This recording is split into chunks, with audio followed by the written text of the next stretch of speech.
Sean muy bienvenidos a nuestra Universidad Bicentenaria de Aragua y a nuestra unidad curricular de mecánica. Mi nombre es María Dolores Rodríguez y soy su facilitadora. La unidad 1 de mecánica contempla el estudio de la mecánica racional y los puntos que vamos a ver en ella serían la introducción al álgebra vectorial, el diagrama de cuerpo libre, el equilibrio de un cuerpo rígido y el teorema de Varignon. En este video conversaremos sobre lo que es un diagrama de cuerpo libre, cómo obtenerlo, cómo realizarlo y el equilibrio de un cuerpo rígido. ¿Qué es el diagrama de cuerpo libre? Cuando vamos a estudiar una estructura o un cuerpo, es importante que realicemos un esquema en el cual podamos indicar todas las fuerzas, tanto acciones como reacciones, que actúen sobre él. Las fuerzas que pueden actuar sobre un cuerpo o estructura generalmente las encontramos, son de dos tipos: las acciones y las reacciones. Las acciones las constituyen las cargas, los pesos, cualquier elemento que pueda estar produciendo una fuerza sobre esa estructura. Y las reacciones son aquellas fuerzas producidas por las conexiones o apoyos. Es decir, una estructura debe estar apoyada en algunos puntos y en ellos es posible que tenga unas conexiones, ¿verdad? Esas conexiones van a producir unas diferentes fuerzas actuando sobre esa misma estructura. Entonces, un diagrama de cuerpo libre es un esquema de la estructura y las conexiones van a ser reemplazadas por reacciones o las reacciones que estas conexiones producen sobre la estructura. Vamos a explicar esto con un ejemplo del libro de Mecánica Vectorial para Ingenieros Estática de Byron Johnston. Aquí tenemos un problema resuelto. En él nos están pidiendo los resultantes de una serie de fuerzas que actúan sobre un perno. Entonces, para resolverlo, tenemos dos formas: por la sumatoria de fuerzas gráfica, ¿verdad?, o por las ecuaciones de equilibrio. Nosotros en mecánica racional vamos a estar estudiando lo que son las ecuaciones de equilibrio. Por eso es que tenemos que realizar los problemas por ecuaciones de equilibrio. Entonces, vamos allá. Vamos a realizar primero el diagrama de cuerpo libre. Tenemos el perno con sus fuerzas. Entonces, en nuestros ejes X y Y vamos a dibujar, graficar las cuatro fuerzas que en este caso actúan sobre el perno, que lo consideramos en el eje de las coordenadas. Entonces, para eso tenemos que colocar la fuerza y los ángulos que cada una de ellas forman con algunos de los ejes de nuestro plano.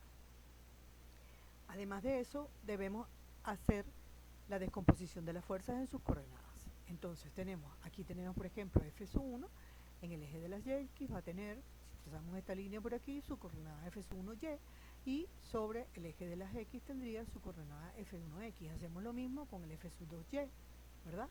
Su F2X y su F2X, F2Y, y con F4, su F4X y su F4Y. F3, como es una fuerza que está actuando sobre el eje Y, pues no tiene componentes porque está toda sobre el eje de la Y. Entonces, este sería nuestro diagrama de cuerpo libre.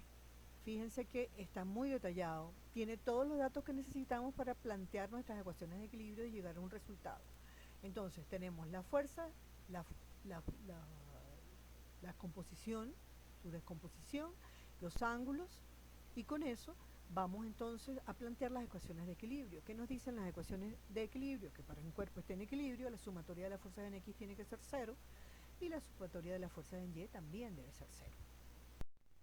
Entonces, si tomamos el diagrama de cuerpo libre, vamos por ejemplo al eje X y vamos a hallar la sumatoria de las fuerzas en X. Tenemos en la dirección positiva del eje X hacia la derecha, tenemos F1X, pero F2X está en la dirección contraria, es decir, hacia el lado izquierdo, entonces es menos F2X. F4X lo tenemos hacia el lado derecho, entonces aquí sobre el eje X ya no tenemos más fuerza, entonces la sumatoria de fuerzas en X sería F1X menos F2X más F4X. Hacemos lo mismo en el eje Y. Tenemos F1Y positivo, F2Y positivo, F3Y negativo y F4Y negativo. F1Y más F2Y menos F3 menos F4Y. Y ahora, ya que tenemos planteadas nuestras ecuaciones de equilibrio, vamos a obtener la componente de la fuerza 1 en el eje X. de la misma forma, F1y es el seno es el cateto adyacente.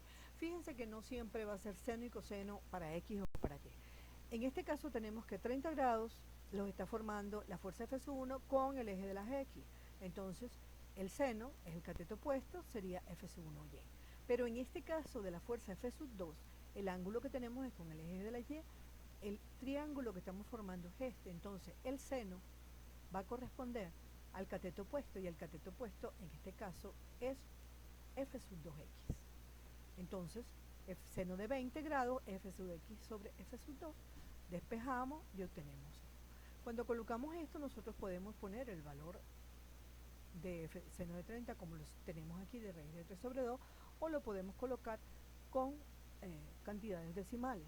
Si vamos a trabajar senos y cosenos en cantidades decimales, debemos colocar por lo menos 4 decimales. Después, cuando hallemos la fuerza, la componente de la fuerza de sub 2 en X, sí lo podemos trabajar solo con 2 decimales. Entonces, aquí tenemos ya todas las fuerzas descompuestas con sus, recuerden que siempre debemos poner sus unidades. Entonces, resolvemos esto y vamos a obtener un valor. Yo no lo coloqué aquí porque se supone que ustedes saben hacerlo y lo deben hacer, y si están haciéndolo en una evaluación, en un ejercicio, lo deben colocar todo como lo están haciendo paso a paso. Aquí me salto esos puntos porque solamente estamos explicando cómo se hace. Al obtener estos valores, los sustituimos en la sumatoria de fuerzas y vamos a obtener la sumatoria algebraica de estos. La suma algebraica de estos valores que tenemos aquí nos dio que la sumatoria de fuerzas en X es 199.1 newton. Eso significa que esta es la componente X de nuestra resultante. La resultante en X sería 199.1. Y la resultante de la sumatoria de las fuerzas en Y, que es 14.3 newton, será la componente Y de nuestra resultante. Pero para nosotros tener definida una fuerza, no solamente tenemos que tener el módulo, tenemos que hallar el módulo y tenemos que hallar el ángulo que ella forma con alguno de los ejes. Entonces, para hallar el módulo aplicamos Pitágoras. Recordemos, Pitágoras que nos decía que el cuadrado de la hipotenusa era igual a la suma de los cuadrados de los catetos. Entonces, la hipotenusa es igual a la raíz cuadrada de a al cuadrado más b al cuadrado. Es decir, en este caso sería que el módulo de esta fuerza sería la raíz cuadrada es igual a la suma de la raíz cuadrada de 199.1 al cuadrado más 14.3 al cuadrado. Resolvemos por Pitágoras y obtenemos que eso nos da 199.6 newton. Ahora bien, para hallar el ángulo y tener definido entonces nuestra resultante, tenemos que recurrir a alfa. Si alfa es este ángulo que tenemos aquí indicado, entonces el cateto opuesto es R sub Y, ¿verdad? Y el cateto adyacente es R sub X. La tangente de un ángulo era cateto opuesto sobre cateto adyacente. Lo colocamos, hallamos su valor, hallamos el arco tangente y llegamos a la conclusión de que alfa es 4.1 grados.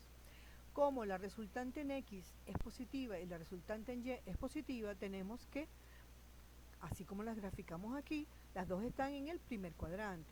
Entonces la resultante es positiva también. Hasta aquí pues este ejercicio. Espero que su explicación haya sido clara. Si tienen alguna duda o están resolviendo algún otro ejercicio y se le presentan dudas, pues miren, no duden que tenemos el foro de dudas y el correo del aula, por ahí los atenderé con muchísimo gusto.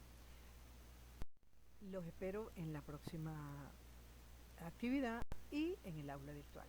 Que tengan muy buenos días. Hasta la próxima.